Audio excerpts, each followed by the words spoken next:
Hello everyone, we are happy to welcome you all to the webinar Right to Education in the Digital World, Challenges and Opportunities for Youth, organized by the UN Human Rights and Education above all on the occasion of the International Day of Education. My name is Luisa Romero and I'm going to be one of you moderators. And my name is Max Genin. As Luisa said, both Luisa and I will be the co-moderators for today's session. During this webinar, we will discuss how digital technologies can help realize young people's right to education in different countries, what challenges and risks they face accessing and using digital educational resources, and how to make sure that young people realize their rights online in a safe, empowering, and inclusive way. So the webinar will include interventions from young panelists from Colombia, Palestine, and South Africa, who will share their insights on digital education in their countries. After their interventions, we will give the opportunity to our audience to ask any type of questions through the chat to the panelists. We will also hear from the UN's Human Rights about their recently published report on the topic of digital education for young people, followed by a presentation of an online educational portal, Youth for Yes. There will be also some time for questions from the floor at the end. This webinar, as you can see, will be conducted in English. So when you write a comment or a question in the chat, we're kindly asking you to do so in English. After the panel and at the end of the webinar, we will accept questions addressed to the speakers through the chat. Maybe we won't have time to read out all of the questions, but we'll try to take a few of them. Okay, so now I want to give the floor to our organizers to open the webinar. I would like to invite Ima Guerrero Delgado, the coordinator of the Child and Youth Rights Unit of the UN Human Rights, to give her opening remarks. So Ima, the floor is yours. Thank you so much. And it is really a pleasure to be here. And I'm really glad to have this opportunity for exchanging with young people around the world, particularly at the moment when crises are multiplying, from violent conflict to climate emergency to deepening inequalities. We're seeing ongoing crises in different countries in the world, in the Ukraine, Sudan, Gaza, Syria, Afghanistan, Haiti, the Democratic Republic of Congo, and many more, with tremendous human suffering. We're also seeing that the levels of poverty and inequalities are increasing globally, and we're experiencing a strong backlash on human rights that is intense and growing. With this as a background, I would like to transmit two messages here today. First, that human rights belong to all of us, to you, to me, to all. They are about who we are and about how we live. They are the legal commitments all states have made to serve their people. They give a voice to the excluded and forgotten. As our High Commissioner puts it, human rights are simple, powerful ideas that motivate people to stand up for themselves. Previous generations have fought and died for human rights: the right to vote, the right to work, the right to education, the right to be free from violence. They have built the international human rights system, which brings real improvements to the lives of people around the world. The second message I want to transmit is that education is a right and we know it works. In conflict situations, in situations of instability, and situations of poverty and marginalization, education is the most powerful tool we have. When populations lose the right to education, they lose the protection that it offers to children and youth. Education helps provide a sense of normality when the situations are not normal. It works also as a multiplier right. Through education, we ensure that other rights are implemented.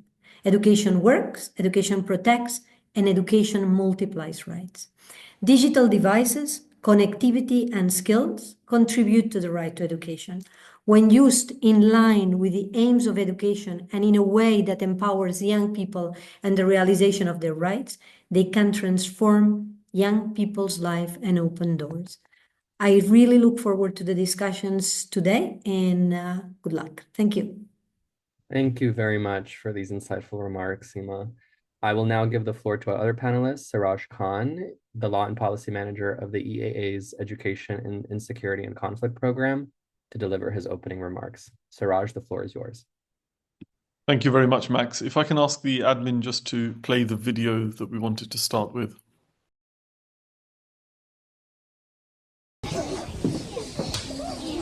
Good morning, class. David? Here. Fahima? Han. Ivan? Tot. Jasmine? Jasmine? Nandito po.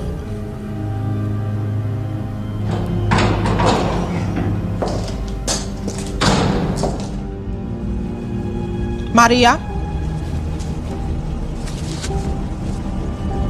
Ake.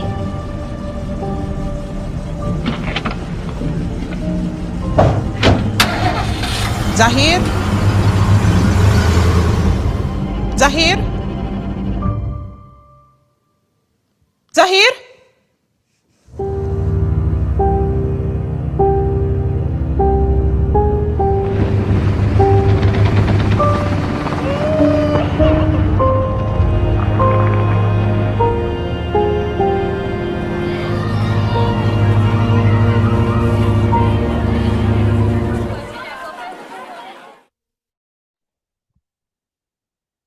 So I'm going to make my remarks in the context of what the film that we've just seen, and it's a very powerful reminder of some of the challenges that we're facing in terms of education, particularly for children and youth in conflict-affected societies. In this context, digital education is a lifeline for children and youth in these societies where traditional education systems are often disrupted due to violence, particularly in situations where schools are targeted, teachers are displaced, or educational infrastructure is destroyed. Digital platforms can ensure the continuity of learning, offering a fallback option when physical education becomes either safe or inaccessible. Technologies like AI, they're in very much in vogue nowadays, but they can personalize learning for students in diverse and challenging environments, helping to bridge gaps in access to quality education, but they need to also take account of the key risks, such as consumer privacy, biased programming, danger to humans, and unclear legal regulation. The scale of the challenges that we're facing are enormous. UNESCO reports that over 222 million children and youth globally are affected by conflicts and crises, and many of these are unable to access any form of education. Just between 2015 and 2022, there were over 13,000 attacks on education globally, targeting schools, students, and teachers, according to the Global Coalition to Protect Education from Attack. 6,000 of these were between 2022 and 2023, just in the last 2 or 3 years. So digital education can serve as both a solution for protecting the right to education, but it can also serve as a tool for accountability. By offering virtual classrooms, it can reduce students' exposure to physical threats while maintaining access to learning, as long as these are high-quality learning experiences, safe and accessible to all, including those without access to mainstream digital equipment or the internet. And in terms of accountability, digital platforms could document this and share evidence of attacks on education, raising global awareness and ensuring that perpetrators are held responsible. Legal and policy frameworks are also important, supported by data collected through digital technologies, and these will be crucial to strengthening protections for the right to education. And in this context, the role of youth in advocacy and accountability is really important. Youth can play a vital role as advocates for the right to education and as innovators in developing solutions, and can really be a voice for the types of children that we've just seen in the video.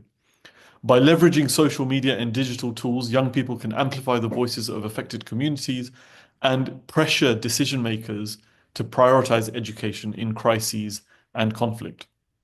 Similarly, we've seen that youth-led initiatives can, such as awareness campaigns and advocacy for stronger international legal mechanisms, can help immensely to ensure accountability for attacks on education. I'd like to end here just by giving a call to action, particularly to the youth in this webinar. You're not just future leaders, you're leaders of today. You can be a voice for those who don't have a voice. Your ideas, your energy, and passion are essential in ensuring education systems are resilient, inclusive, and just. We can together advocate for greater investment in digital education and accountability mechanisms to protect education during and after conflicts. So let us work together to ensure that no child is denied their right to education, regardless of the circumstances they face. We have an opportunity to do this through joining Education Above All's Unite to Protect campaign, and we'll provide information in the chat box and on our social channels alongside this webinar.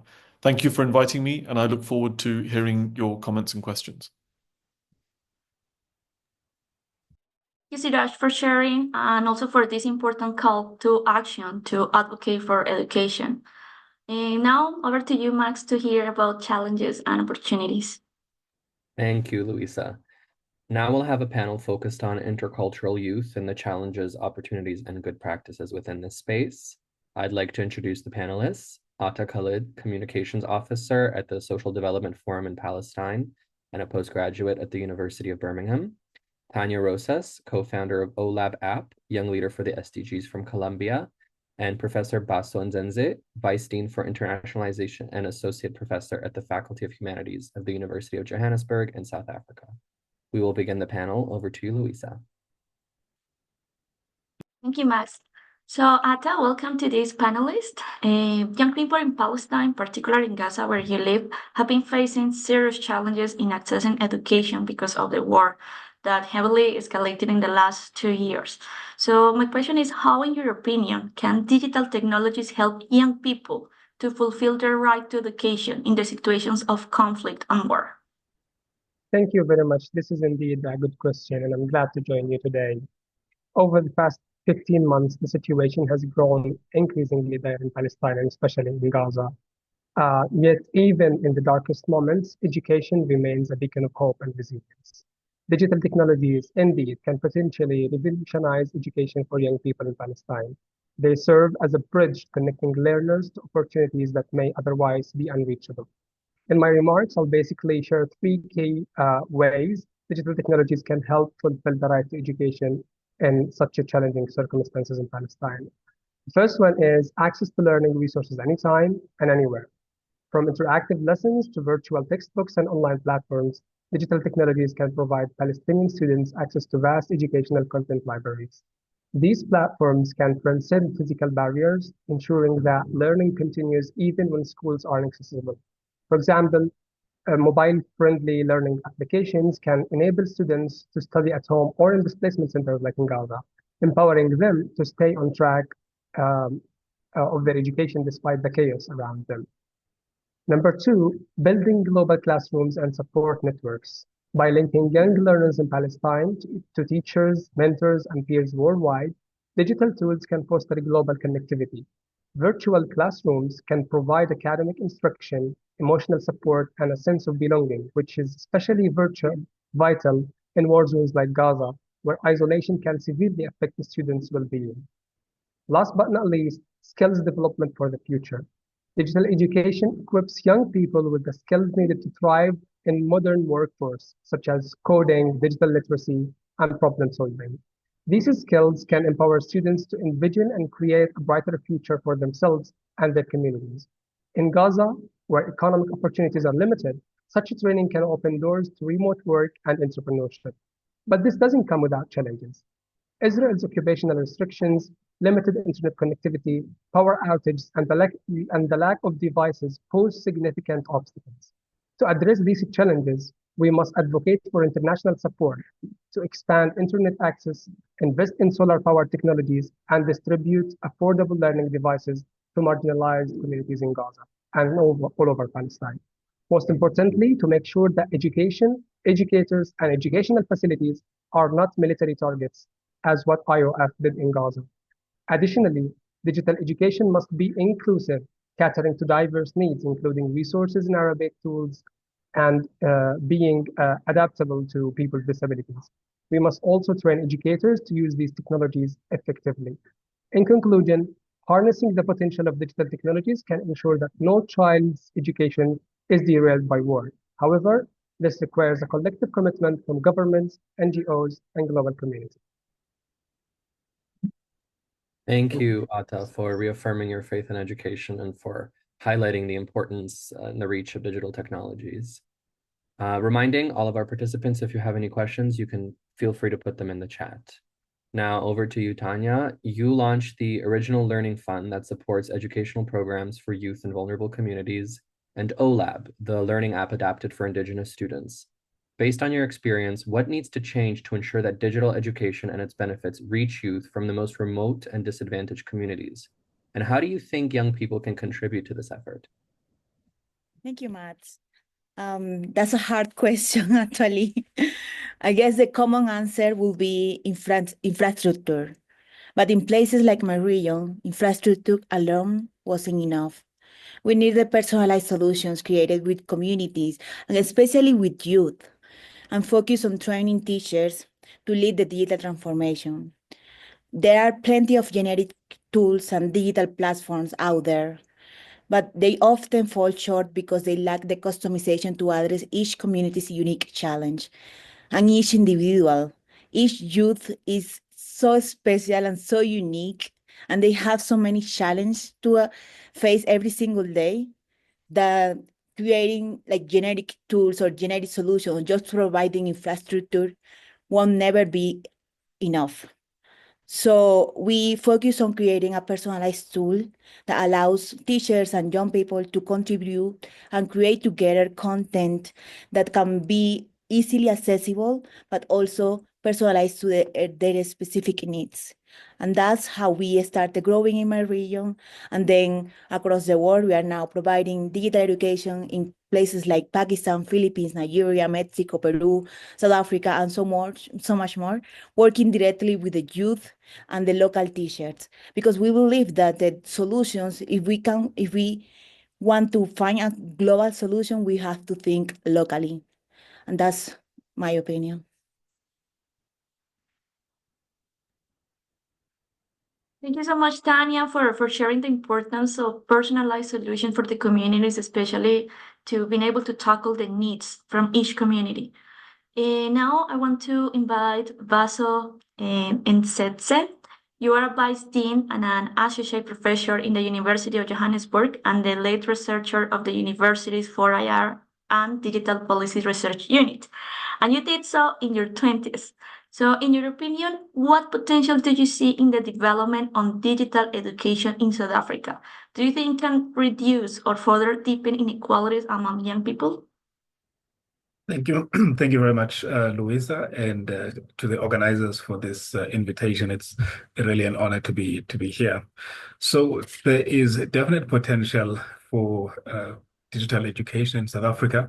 It's been recognized by all, especially since COVID-19, which really was a catalyst for a lot of digital transformation all across South Africa.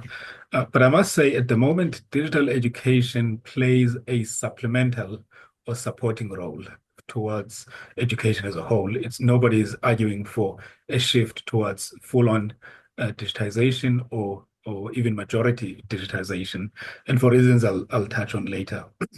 So in the context of South Africa, as I say, digital education is used for really supplemental purposes, be it tutorials and self-paced online study for students who are not otherwise able to access mainstream education, or perhaps even for catching up for students who may find themselves slightly behind.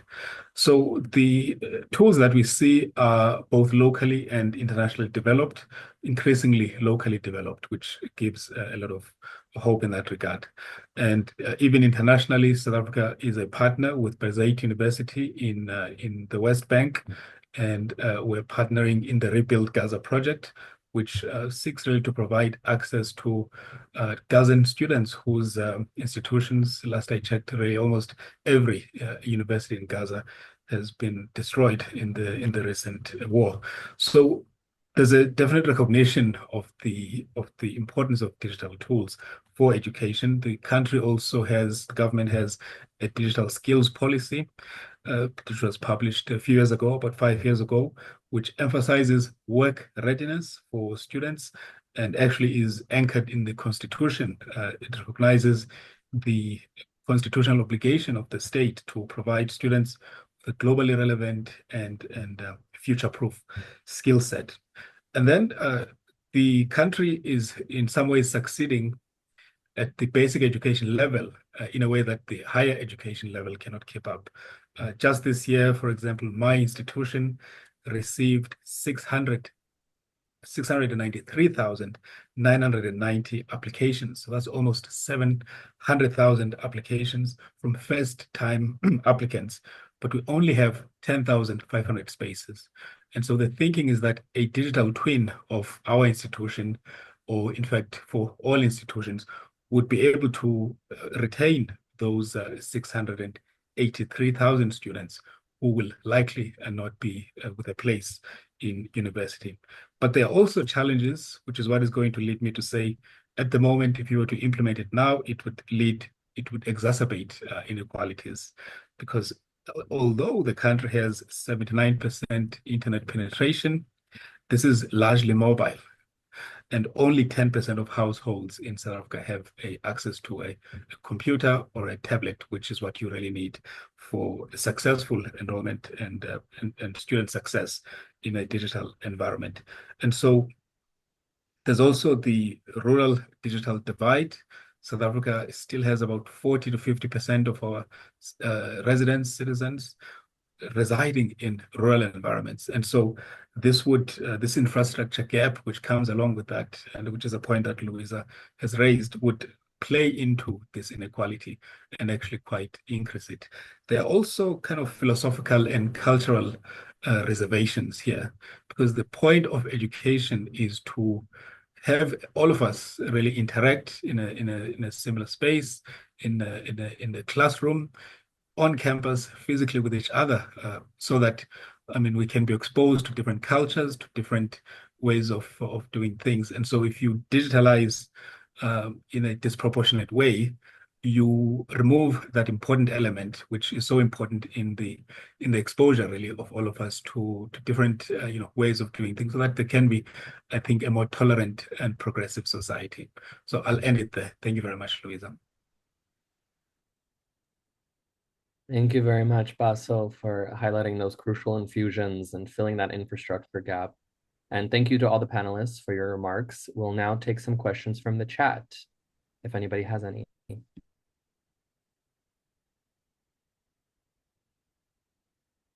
Perfect. We already have a question coming in from Manur. How can educators and parents be supported in developing their own digital literacy to support students effectively in their learning, considering many communities are not familiar with online learning and emerging technology? Who would like to take that? Tanya, Baso, or Ata?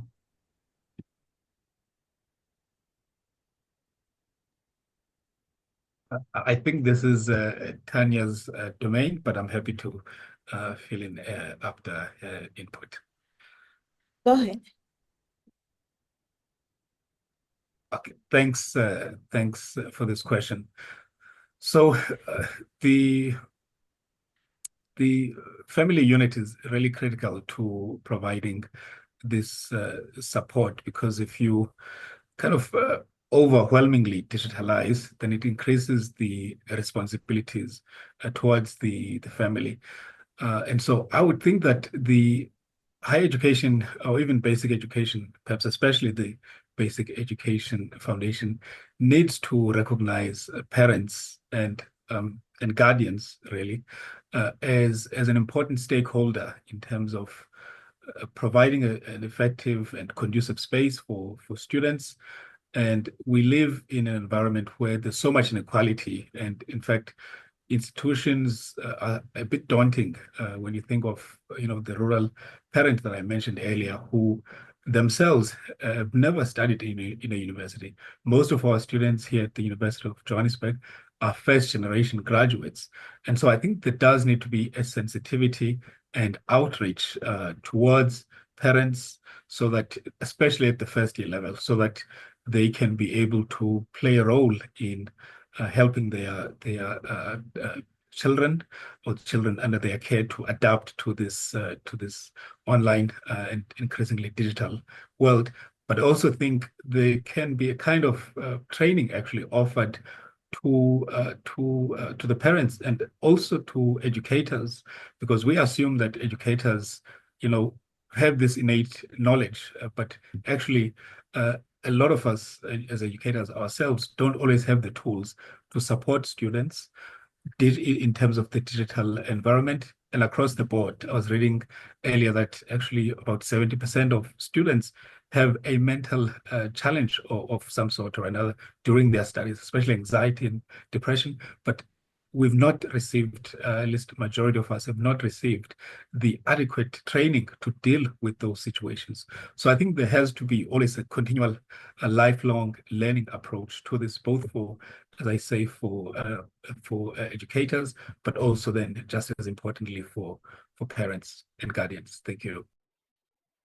Thank you. I would like to add, I always rely on my experience in my region. I come from the indigenous region of Colombia, so we started working, transforming schools into innovation hubs, where educators were at the center of it all. And then we invited teacher leaders and parents and everyone around in the communities to learn about digital tools and how they can take advantage of that in their communities or in their sustainability in general. So I believe that, yes, as I mentioned before, putting educators at the center of it all, and then provide, like making sure that there are hubs or places where parents can join and learn and feel comfortable learning about this new era, which is something new for them, is the best way to start making a change, and allowing them to understand it better is the solution. And then they can just not only become replicators, but just allowing them to feel comfortable with all the new changes is the first step to make it digital tools or digital education more accessible to those regions. Thank you, Basu and Tanya. And I think, Tanya, while we have you, another question that's really good that you can address is Emily Fernandez asks, as a youth, how can I become more involved in the discussion of global education? There are plenty of spaces. I know foundations like Education About All have opened many doors for youth to share their knowledge and share their opinions and projects as well. So I guess reach out to the closest organization or just online search for those spaces that are open for youth to talk and share their ideas is the best way. Like for me, I started when I was in my early 20s, learning about digital education. My father was a pioneer computer engineer in my region, so nobody knew about computers at that time. So what I started doing was reaching out, like joining some different groups online on LinkedIn, trying to connect with people that I see that can be, a teacher or mentors to me. And then those people were introducing me to groups where I was able to learn more and also to share my ideas. And everything was about networking. So I guess the best place to start is just reaching out to people that you admire and you feel like can connect with the idea or project that you have in mind, and then try to network around those connections. Thank you, Tanya, so much. We're unfortunately going to have to move on, everybody. For all of the remaining questions in the chat, if any of the panelists want to pick up on some of them, you can respond to the participants of the questions in the chat directly, and we'll try to get to some extras at the end. All right, so we can now move on to the presentation of the report. Over to you, Luisa. Thank you, Max, and thank you to all our panelists. So now I would like to introduce Helen Griffiths, who was responsible for preparing the UN Human Rights Report, Solutions to Promote Digital Education for Young People and to Ensure their Protection from Online Threats, to speak about the findings and significance of her research. So Helen, the floor is yours. Thanks so much, Luisa. So I'm just going to start by sharing my screen. Here we go. Can you see my slides, everybody? I can see Max nodding. Great. There we go. So first of all, good morning, good afternoon, good evening, everybody. I see we have people really joining from all around the world, so this is fantastic. I want to start by thanking the organizers for inviting me to speak today in this really, really important and timely discussion. It's a real pleasure to be here today, and already the contributions from the panelists and that we've seen in the chat have been really important. So thank you for sharing your experiences and recommendations for change with us. You've all highlighted really clearly the various challenges of accessing and engaging with digital education on an equal basis, and proposed some key solutions on how this can be achieved. So that makes my job a little bit easier in the next sort of 10 minutes or so. So as we've already heard today, this is a topic of really paramount importance. And young people have actually been raising awareness of the human rights challenges faced by youth in digital education for a long time now. And in their advocacy, young people and youth-focused organizations brought this to the attention of the UN Human Rights Council, which is the intergovernmental body responsible for promoting and protecting human rights. So in 2022, the Council asked the UN Human Rights Office to prepare a study focused on the solutions to promote digital education for young people and to ensure their protection from online threats. Today, I'm just going to focus on the first bit of this primarily, so concentrating on the findings and recommendations around digital education. But I want to say, of course, when we talk about digital education, it's also important to talk about online protection. And we've already seen a couple of comments about that in the chat. So you can see the QR code on screen. We'll also share the link in the chat. And you'll also be able to see the findings and recommendations we've made about how to ensure young people can realize their rights online in a safe, empowering, and inclusive manner. So just to sort of kick things off, this is the definition we use when we're talking about digital education. It's the use of digital technology and online resources in education delivery, teaching, and learning. So what did the study actually find? The study looked at a number of things, and it found a number of systemic and structural barriers that young people face to digital education and in realizing their human rights online. First off, young people are actually the most connected age group. 79% of people between the ages of 15 and 24 were using the internet in 2023. But what the report found, and what we've actually heard today, is despite this connectivity, young people around the world are not always able to access what they need, the infrastructure, the devices, or the knowledge to be able to navigate the online space safely and in a way that empowers them. So the barriers that young people face to digital education and the resulting exclusion when you can't access it also includes increase educational and social inequalities, as we heard from Basso just before. And this has a lifelong impact on young people. It affects their ability to reach their full potential and the overall realization of their human rights. And this include, for example, the right to education, decent work, participation, freedom of expression, information, peaceful assembly and association. I could keep going, but and also it poses risk to their safety. So here are some of the key barriers that we found, and we've already seen this mentioned by a number of people, both the panelists and people in the chat, the digital divide. Young people do not have equal access to digital devices. This includes computers, tablets, laptops, and smartphones. They also don't have access to reliable, stable infrastructure, and this includes electricity, internet connectivity, and coverage. For example, worldwide, 2.2 billion people under the age of 25 do not have access to internet at home. Yet, they need that, plus the access to the devices and the infrastructure, to be able to engage with digital education. The report also found that the digital divide is exacerbated in rural and remote areas, in conflict settings, and as we've heard just before, also during crises, and it became really paramount during the COVID-19 pandemic. And crucially, economic means are a part of the digital divide, and they form a huge barrier to digital education. Systems are not always inclusive. So some young people face multiple forms of discrimination or are in situations that made accessing digital education more difficult. And again, this is not an exhaustive list, but this can include, as I've just mentioned, young people affected by poverty, those in rural and remote areas, or those in emerging.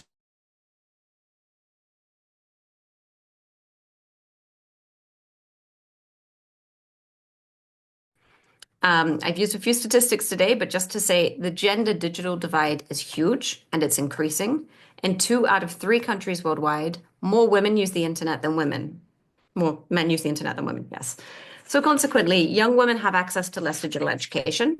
They have lower digital literacy skills. And as a result, they're also less safe online. And disproportionately, they face higher threats to their safety online.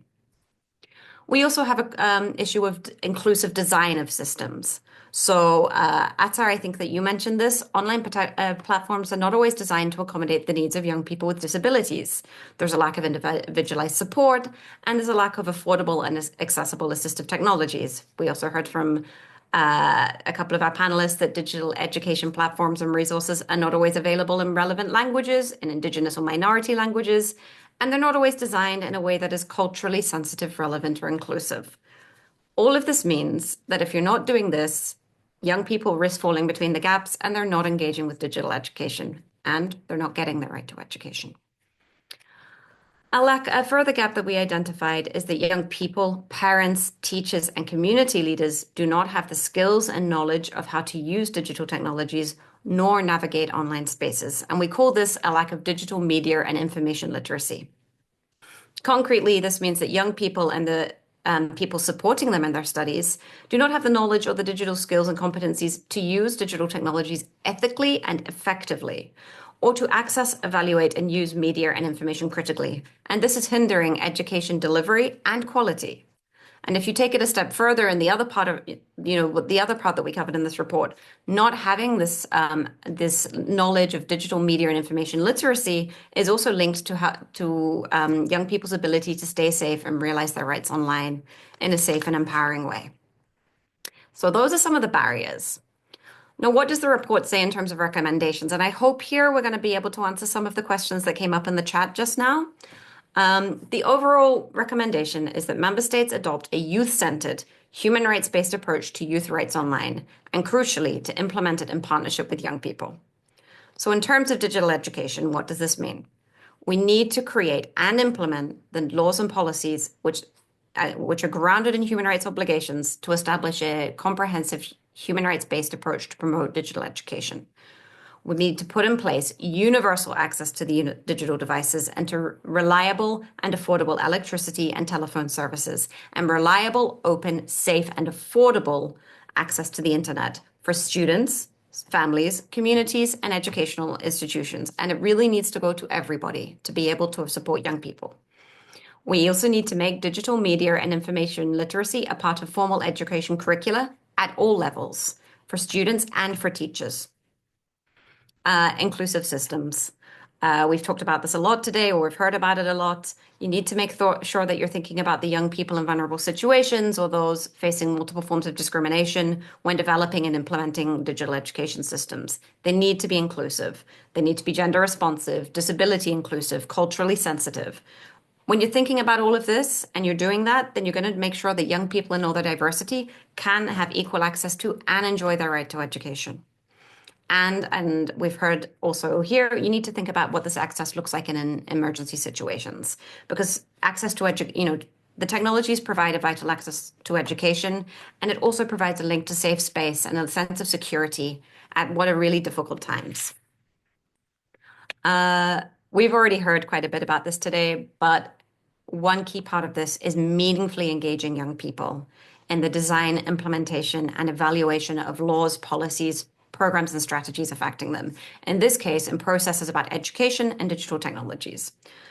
What this means concretely is we need to listen to young people. We need to listen to their lived experiences, their views, and their recommendations.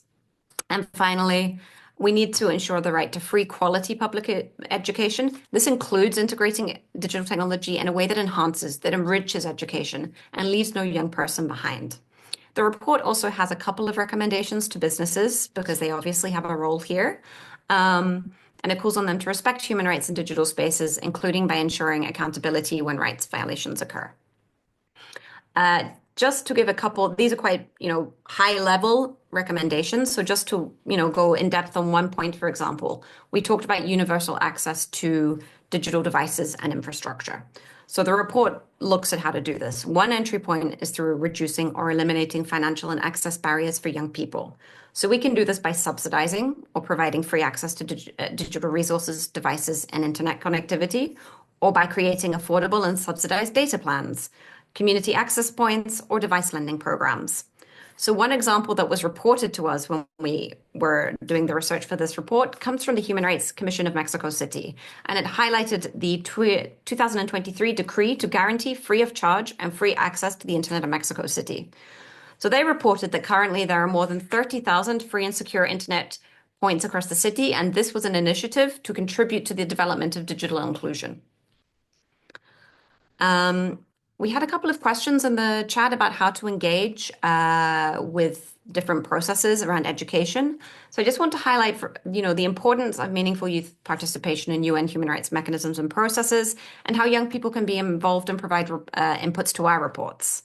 And I really want to, address this point to all the young people joining us today, because your engagement in these processes is really vital to what we do. You're the best experts in your lives and on the barriers you face to realizing your human rights. So your views, your experiences, and your recommendations on how to achieve change and remove the barriers you face are a really crucial part of the solution, and they do inform our reports. So just to be a little bit procedural, for each report, we issue something that's called a call for inputs. This is a set of key questions on the topic we're looking at. We send this out to member states, to national human rights institutions, and to civil society and the UN, and we send it to young people, youth-focused and youth-led organizations. For this report on digital education, we received about 80 responses in different forms. There were individual group submissions and some submissions from youth advisory boards to different groups. We then analyzed all of these reports, inputs and other reports to identify the keys to specific sort of youth human rights issues and what we can recommend to achieve change. So I just want to say that the inputs from young people that you provide to us really do directly inform and help to shape the report and the recommendations. And I really hope that you will continue to engage with us in these processes. I've put on the slide here that we have a report coming up next year on mental health and young people's human rights.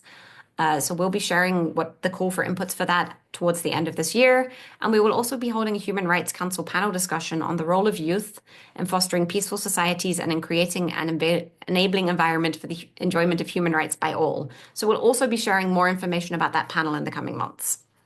And I just want to conclude by focusing on how young people can use our reports in your advocacy. The reports are designed to provide guidance to member states in this case on how to ensure that young people's human rights are respected, protected, and fulfilled in relation to digital education.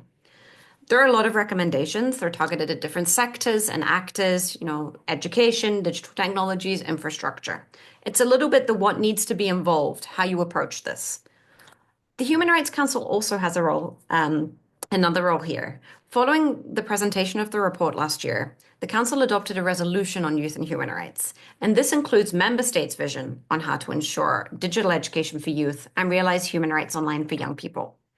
And this is important because it comes from member states and it provides information and guidance to member states. It's anchored in human rights and it helps, guide them on how to achieve this vision. So for example, between the report and the resolution, you can look at how they provide guidance on a basis for drafting national laws and policies. So we really hope that the recommendations of both will prove useful to you in your advocacy and that you can take them back to the relevant actors at the local, national, and regional level. You can use them in advocacy calls. They might serve as a basis for engaging with policymakers, government officials, legislators to support and strengthen the arguments you're already making for legislative and policy reform. And so we really hope they'll complement and support your work. Thanks very much for just taking the time. And I'm going to hand back to our moderators to hear a little bit about how to do youth rights advocacy now. Thank you. Thank you so much, Helen, for sharing this information. It's very interesting to learn about these findings, the recommendations, and especially its importance for young people. And for the panelists, if you could please answer some of the outstanding questions we have in the chat, it will be amazing. And now we'll continue with the agenda. So Max, back to you. Thank you, Luisa, and thank you, Helen. Now that we've learned about education today, challenges and opportunities, let's now learn about the youth empowerment system from members of our very own advisory board and the reach of the system in educating and empowering youth in crucial advocacy skills. I'd like to invite Shaggy and Gift to the floor. Shaggy Omar Nawai is a member of the first cohort of the OHCHR EAA Youth Advisory Board, and Gift Chikere is a current member of the second cohort of the Youth Advisory Board. The floor is yours, Shaggy. Thank you so much. Appreciate it, Max. Good morning, good afternoon, good evening to everyone. My name is Shouqi Omar Nawai. I have a different way of pronouncing my name. I'm originally from Sudan. I'm Yemeni and I'm also French. I'm based in Paris and I work with an organization that's called Place Network that works on the field of migrant-led innovation and newcomer leadership. And just to give you more about the youth empowerment system and maybe dive a bit in the history of this wonderful initiative. We started this work with the OHCHR and Education Above All and Salatar in 2022 within the framework of joint project that's called for working with and for youth in vulnerable situations. Now, the project aimed at empowering and mobilizing young people, and particularly those in vulnerable situations, to stand up for their human rights through development and also dissemination of a learning resource on human rights, knowledge, skills, and advocacy. Basically, we're going to put it in simple words. The goal was to make sure that young people are co-creating this learning resource and that the partners selected a youth advisory board of 10 young human rights advocates from different regions. And I was quite lucky and privileged to be one of them. Next slide, please. Here you can see also some of the members of the Youth Advisory Board were from. As throughout the year 2022, we had monthly meetings, and the goal from them is, of course, with the project partners. The goal for them was to start developing the resource itself on human rights advocacy for the young people. And the Youth Rights Advocacy Toolkit was the final product from it. And also we had a presential meeting in Paris in September 2022, where the goal was to have the chance to meet together and, of course, to mingle, but also at the same time to work on co-creating things and items together. We had also been reviewing and commenting on the structure of the content of the toolkit to make sure that it contains the information which is useful, empowering, and also interesting for the young people around the world. So it was not just about making sure that we are coming together just for the sake of meeting each other, but also it has that component which we appreciated about how can we build this and amplify the impact that will be resulted from it. And it was presented in such a way that it can be understood by youth who are not familiar. And that's really important about how important it was to be inclusive for others, groups, and who are not, for example, familiar with the legal or human rights terminology by itself. In addition, together with the Human Rights Office, we conducted a series of regional national youth consultation in the period between May to June 2022 on the topics that were to be included in the toolkit, where we had the chance to do it in Western Africa, the regional consultation, and the Uzbekistan, which was more the national consultation. There's in Europe that has happened in the regional level, in Guatemala and in Latin America, which is national and regional consultation, and of course in the Middle East and North Africa, and finally within the Eastern and Southern Africa. And the input gathered from the young people at this consultation also contributed enormously into the development of the toolkit. Next slide, please. Now, maybe just to take you a bit about what we do with the with this toolkit. So by the end of 2022, the Youth Rights Advocacy Toolkit was developed in a format of PDF that contained 4 main sections. As you can see them right there on the screen. The first section was about human rights basics. So, and by basics, what I mean here is like, let's call it the introduction of human rights and what does that mean? Then we went to the principles and the treaties within that section were underpinning how these items, when we speak about human rights, why would that relate to the youth rights and how they intersect basically and coincide. The section B was more into advocating for the youth rights. So after understanding and getting the intro into human rights, how can you after that start advocating and standing for that? In section C, we went to leveraging international human rights mechanisms and processes to advocate for the youth rights. And finally, the section D was about youth rights in peace building and in humanitarian settings. And just maybe to give you like also there was a natural growth where you can see it starts from the individual where they understand within the intro in section 1 how they can get to that, until they go to section 4 and section D, where it was more about the youth rights, and it goes to the peace building and humanitarian settings, and where you can start from the individual and go to the collective and go to the community. And of course, it has an annex that was about the youth entrepreneurship. Maybe last slide, which is in 2023, and based on the efforts that has been put from the PDF itself and the version that we've received. The Education Above All launched the Youth Empowerment System. Now, what is the Youth Empowerment System? What do we mean? It's basically an online portal that aims at educating young people on human rights advocacy.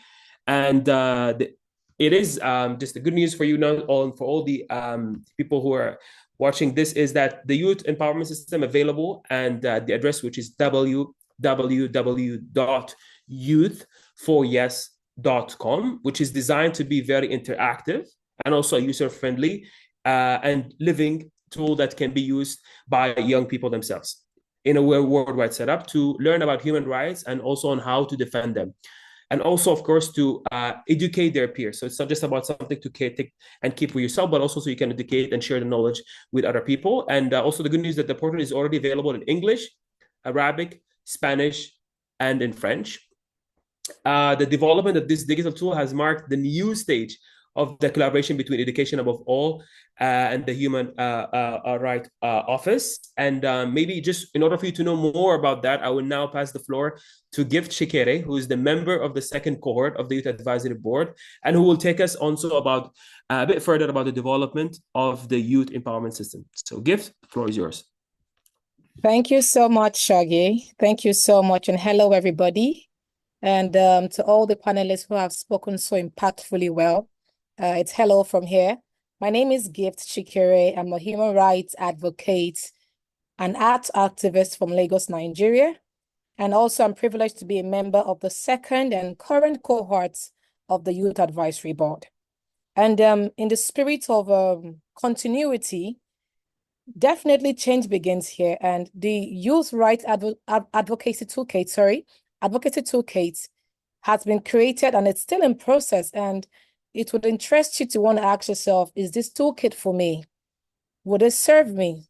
So the toolkit is for young people, you and I, everybody on this particular webinar, who want to learn more about the rights and how to advocate for them.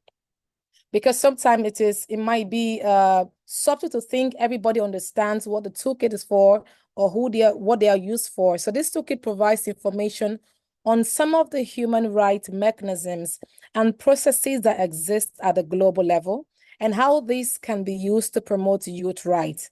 The toolkit also considers the importance of youth rights in the context of peace building and humanitarian settings. Also, you do not have to have so much knowledge or prior knowledge to how to experience with any of these topics that are covered or assumed for. So this toolkit is definitely designed for young people, because with all of the statistics, the research that has been done, it's important to see the place of young people and how they can impact and change and speak up for their human rights. And this toolkit has been designed to really, really satisfy that urge. Please, next slide.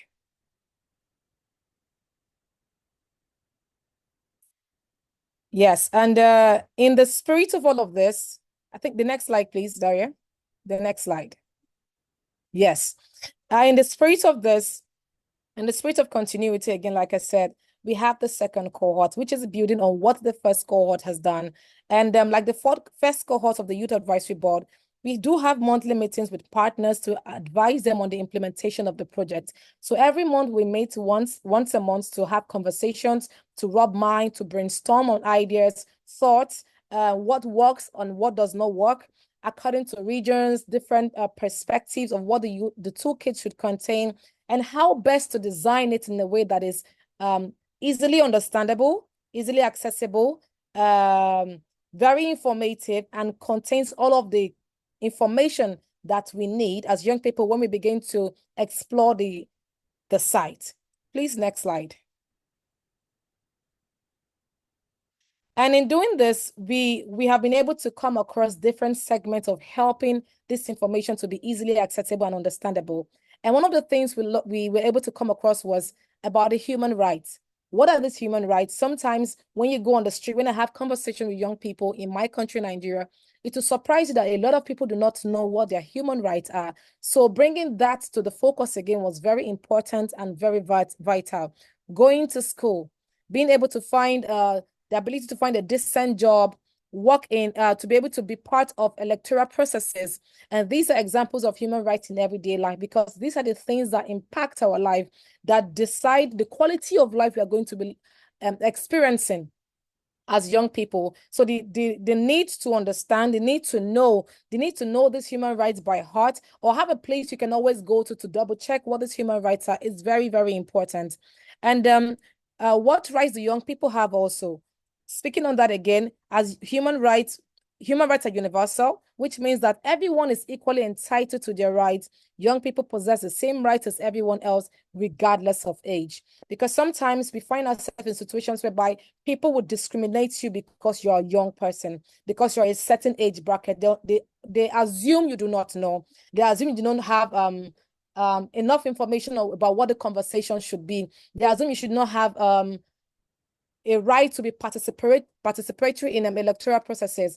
Just recently, in past years, the Not Too Young to Run bill was passed in Nigeria, which allowed young people to contest for electoral positions. So it's really important that young people are not sidelined or made to play second fiddle when it comes to humanity, when it comes to their lives, when it comes to the things that concern them and impact their lives on a daily basis. Also, when we look at the human rights treaty bodies, these are treaty bodies who are communities of independent experts that monitor the implementation of international human rights treaties. So it's important to have bodies who govern these laws, who govern these rights, who oversee and ensure that all of the things that are our own rights are being protected, are being guided. And when it comes to young people, they are not denied of all of those privileges and what is supposed to be their most fundamental human experience. Please, next slide.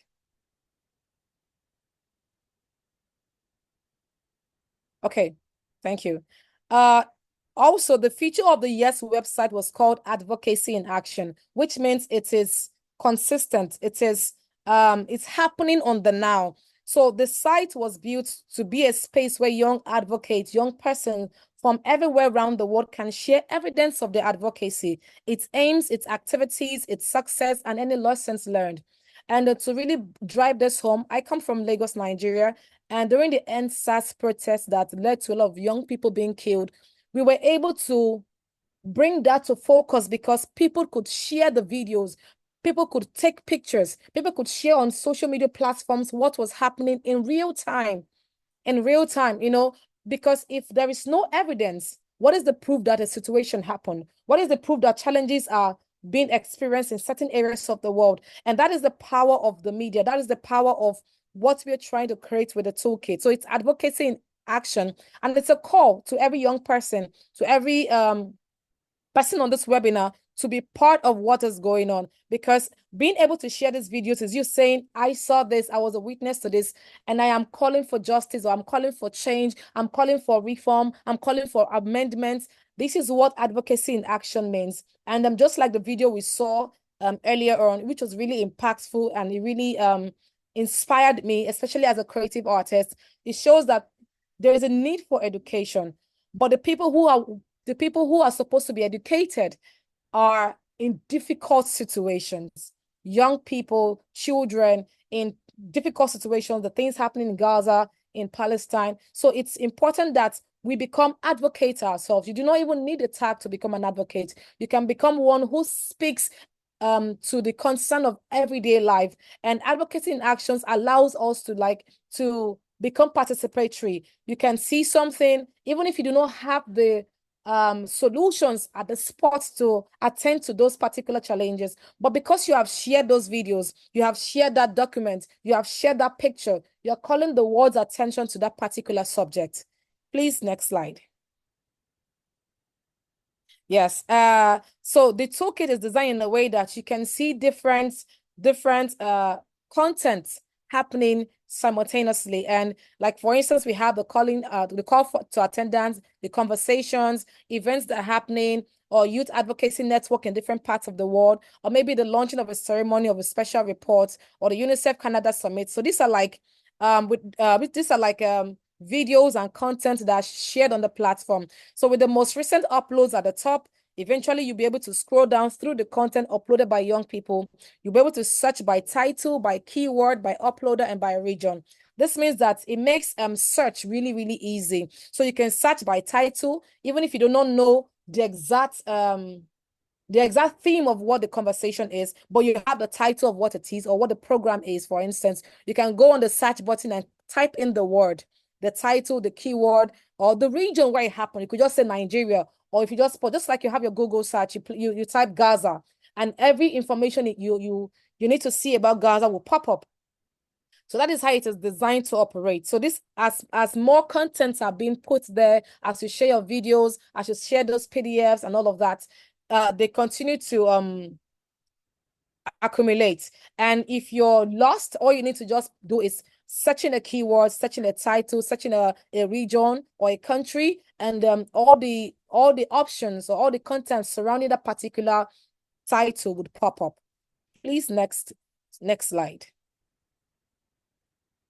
Okay, so the same thing goes for this one. When you click on the thumbnail, it will launch a pop-up window with a floating video. So you can either click on the video to see, to watch the video, and it leads to other videos also. So you can continue that way and access all of the contents that are being shared around the world by young people, by you and I, and bringing awareness to human rights concerns.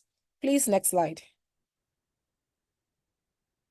Okay, so this also, you're just one click away. When you click on the title, it will take you to the actual project page where more information about the project, activity, or initiative will be shown. So I would want us to think about the toolkit or the website, think about it from a perspective of YouTube.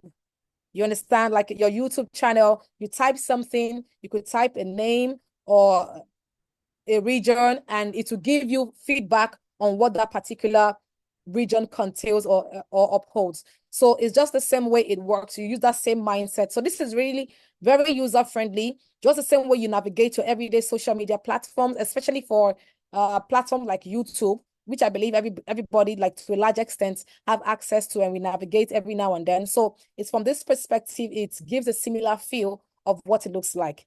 Please, next slide.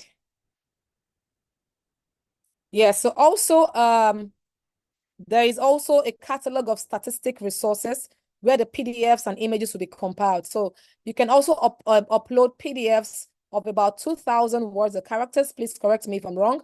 And then you can get to see images. This is where they'll be all compiled, and you could just click on any one of them and read through.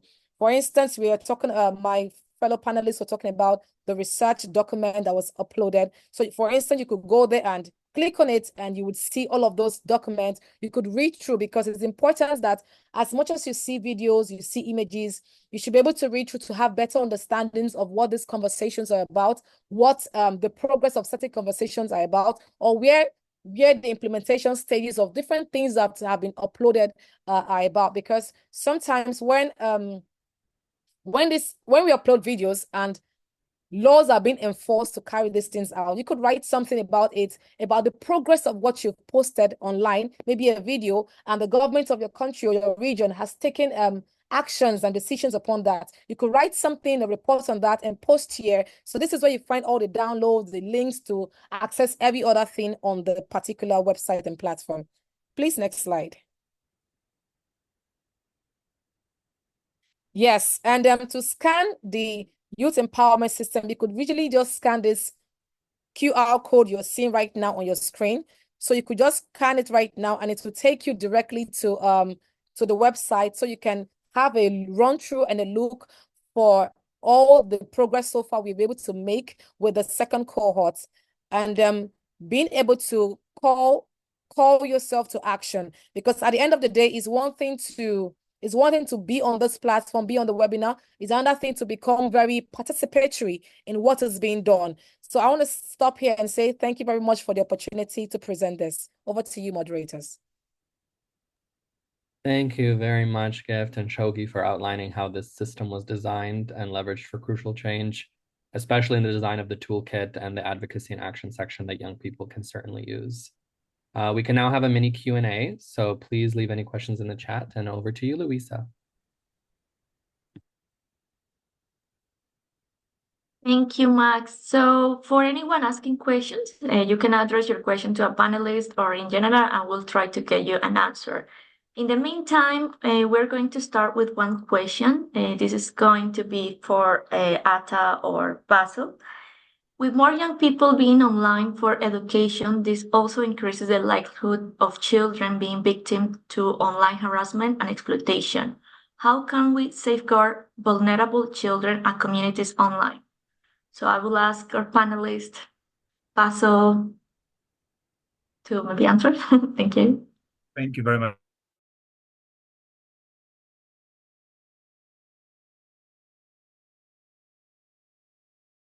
That they monitor the children under their care, but also the platforms themselves should be built in such a way that they filter out and monitor also in such a way that they can root out bad actors on these online platforms. But it is a definite concern and quite a everything comes with positives and negatives. So the propensity for abuse is always there, and so I think there has to be built into the systems, into the platforms themselves, systems that are able to monitor and root out would-be bad actors.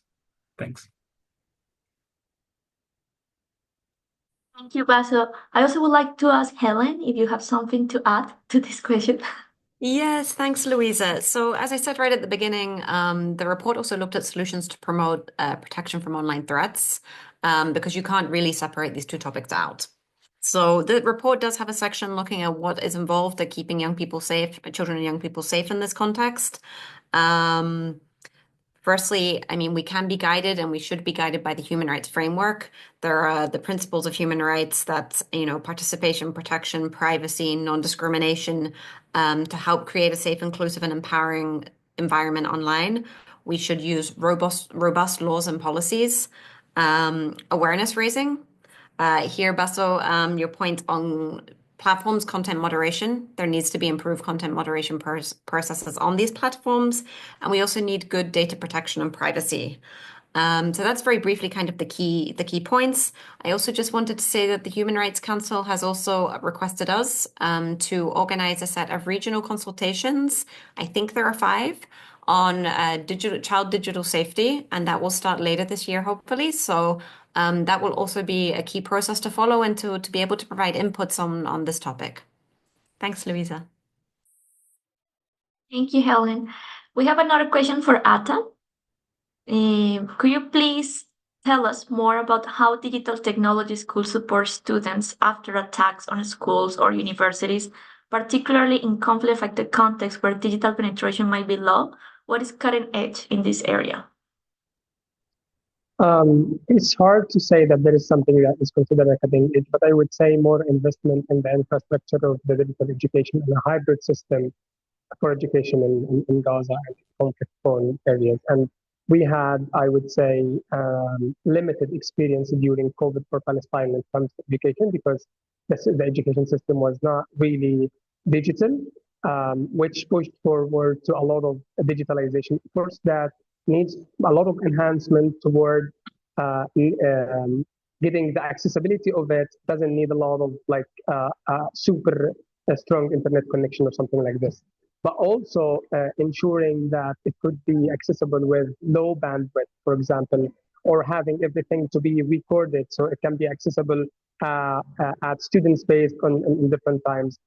Having kind of the interventions for support within emergencies is support for infrastructure of education, such as internet units and safe spaces. And one of the distinguished interventions I've witnessed in Gaza is establishing safe spaces and public services hubs where students, university students, school students, even freelancers can come and work and get connected from there. So I would say more investment in the infrastructure and getting things accessible at any time, but by being recorded and sustainable.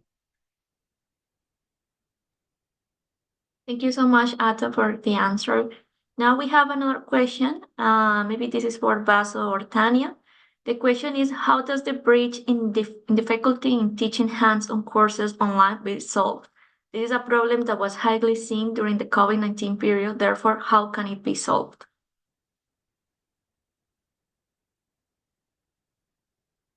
Tania or Paso? The floor is yours. So there is no universal answer for that, I guess. I feel like maybe creating community groups, small groups, where you can all share experience and knowledge, and then put in practice what you are learning with solutions that you are requiring in your own community. Like, for example, we make a lot of hands-on learning where students are learning about science while they are creating like solar panels in their communities, things like that. So finding problems and then trying to get the students to solve them in small groups, or finding solutions to those challenges that they see might be a good way to motivate youth to learn, put in practice what they are learning. That's some ideas that I have based on my experience.